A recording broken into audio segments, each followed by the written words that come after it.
Bonjour à tous et merci de nous rejoindre dans l'info en plus climat. Avec ses 400 000 hectares entre Cantal et Puy-de-Dôme, le parc naturel régional des volcans d'Auvergne est une destination très prisée. Ces sites emblématiques, la chaîne des Puys, le massif du Sancy ou encore le Puy-Marie attirent de nombreux visiteurs. Des actions sont menées pour favoriser un tourisme plus durable. À chaque début de saison, une piqûre de rappel s'impose pour ces professionnels du tourisme. Grand comme un département, le parc des volcans d'Auvergne offre une mosaïque de milieux naturels. Ce qui est important à voir sur ce genre de carte, c'est le type de paysage où tout ce qui est en blanc, en gros, ça représente les prairies. Et tout ce qui est vert foncé, enfin, tout ce qu'on retrouve ici, c'est toute la partie forêt. Donc qui couvre quand même 80% du territoire de la chaîne des Puys. Donc c'est ce qui est la partie la plus marquée.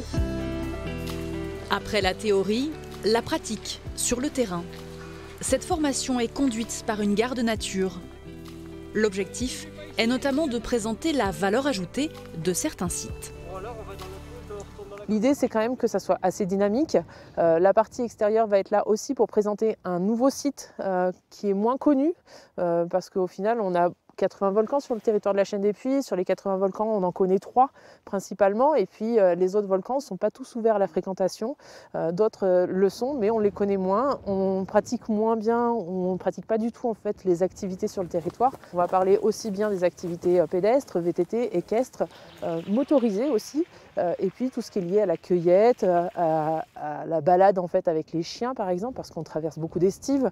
Donc tous ces messages-là, on va les transmettre aussi bien dans la partie théorique que de terrain. C'est quoi votre travail au quotidien sur ce territoire-là du parc ? C'est vrai qu'on a une mission principale qui est la surveillance du territoire, aussi bien dans l'état des chemins que le comportement des visiteurs ou des personnes qui y vivent ou encore qui y travaillent, pour essayer de conserver ce site qui est fragile et qu'il faut conserver pour les générations futures. Quels sont les outils que vous mettez en place, alors à la fois pour les professionnels du secteur et les locaux, et aussi pour le grand public ? On a un site internet qui s'appelle Les Découvertes du Parc, où on invite en fait les randonneurs et les visiteurs à venir découvrir le territoire par le biais de randonnées qui sont balisées sur le terrain et où on retrouve des points d'intérêt, par exemple un paysage, mais ça peut être une haie, ça peut être une espèce, ça peut être une carrière, ça peut être une falaise, enfin vraiment des points d'intérêt, des paysages, des points de vue, où on explique un peu tout ça justement pour avoir une plus-value de ces randonnées-là, pour pas qu'on retourne sur le terrain faire une balade juste pour se balader. L'idée, c'est d'apprendre aussi des choses. On est là aussi pour, encore une fois, rapporter les bons gestes, les bons comportements. Regardez, on a exactement l'exemple à ne pas faire. Les feux en plein air, hein, c'est vrai qu'on en retrouve de plus en plus. Alors là, on est sur plutôt un foyer, un vieux foyer, mais qui est sûrement utilisé par des locaux. Il faut juste vous rappeler que pour la randonnée, pour le bivouac, on est sur une réglementation qui est particulière. On a un arrêté préfectoral sur le département qui justement régule et limite les feux.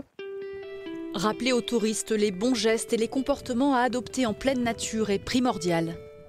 Rien que le massif du Sancy voit passer jusqu'à 200 000 visiteurs chaque été. On a tout un volet de sensibilisation, à la fois sur le terrain par la présence de signalétiques, par exemple, par la présence des gardes nature, mais aussi dans nos messages, les messages qu'on donne en amont, donc des campagnes numériques sur les réseaux sociaux, mais aussi un petit document qui s'appelle le Nature en poche, qui parle des bons gestes quand on est dans la nature, comment se comporter en milieu naturel. Mais on n'en est pas encore à fermer des pans entiers d'accès à certaines zones qui seraient vraiment restrictives. On est plutôt sur la conciliation des usages. Donc il ne faut pas oublier que ces terrains sont tous des terrains de travail et des terrains qui sont souvent privés. Donc ça nécessite qu'il y ait des accords avec les propriétaires pour laisser passer. Et donc l'importance de sensibiliser les clientèles sur le fait que oui, ce sont des grands espaces, mais ce sont des grands espaces de travail et qui appartiennent à du monde et que ça se respecte. Rendre le territoire attractif tout en préservant le patrimoine naturel de ces espaces. Un équilibre à trouver pour le parc qui a vu sa fréquentation augmenter depuis le Covid. Quelle est la typologie des touristes qui viennent ici spécifiquement? Alors ici, on a un public essentiellement familial, on va dire des quarantenaires à peu près, avec des jeunes enfants qui ont jusqu'à 10 ans à peu près. On accueille aussi beaucoup de couples qui viennent se ressourcer. Alors c'est des couples qui vont être plutôt jeunes, mais aussi des seniors actifs qui sont sportifs, voilà, et qui veulent faire de la randonnée. Donc forcément, c'est un type aussi de public, de touristes, peut-être plus enclin à s'intéresser aux notions aussi de développement durable, d'écotourisme. On n'est finalement pas au pied des stations de ski de piste. On propose, nous, de la raquette, du ski de fond, des grands espaces, des sites protégés, classés espaces naturels sensibles. Voilà, on joue vraiment sur cette différenciation, en tout cas par rapport à d'autres sites du département. Les offices de tourisme aident les hébergeurs locaux à adopter des démarches d'accueil plus respectueuses de l'environnement. Ces mallettes, en fait, elles permettent d'aider le prestataire à faire son choix ensuite en magasin. Donc, je vous montre un exemple. Alors là, nous avons la mallette économie d'énergie, tout ce qui concerne l'électricité. On a différents types d'ampoules, bien sûr, à basse consommation, hein, c'est l'objectif. On a la possibilité également de mesurer la performance énergétique de notre frigo, de notre lave-vaisselle. Voilà, on peut brancher ça pour avoir un peu une idée. On a bien sûr un petit document pour nous aider à évaluer un petit peu et de voir quels changements on peut opérer. Donc voilà, le prestataire va pouvoir venir à l'office de tourisme, on va mettre ça en place bientôt, emprunter la mallette, faire tous ces tests chez lui. Et ensuite, ça va être vraiment une aide pour l'achat après en magasin.